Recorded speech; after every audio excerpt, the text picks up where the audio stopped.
आम देश जिते बाबा अच्छा कथा शुणी भक्त मान कौन रिएक्शन हो चलते देखिए। शास्त्री जी नमस्कार।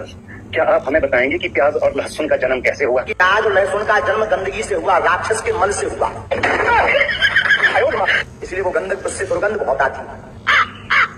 अच्छा जी, बाबा जी आप कुछ टिप्पणी करेंगे? अमृत की बूंद जमीन पर गिरने से एक बूंद लहसुन हो गई, एक बूंद से प्याज हो गई। आयुर्वेद में इन्हें अमृत कहा गया है, दोनों को, लहसुन और प्याज को। ऐसा है बाबा जी, आप कुछ बोलेंगे? क्योंकि शास्त्रों के अनुसार प्याज की उत्पत्ति कुत्ते के अंडकोश से है और लहसुन की उत्पत्ति कुत्ते के नख से है। बाबा जी आप भी कुछ ज्ञान बांटिए। तो गौ माता का उसकी जहाँ हड्डी गिरी वहां से लहसुन हुआ और जहाँ फ्लैश गिरा वहां से प्याज हुआ। तो इसलिए अगर हम प्याज लहसुन खा रहे हैं तो बेसिकली हम गौ माता की हड्डी और मांस खा रहे हैं।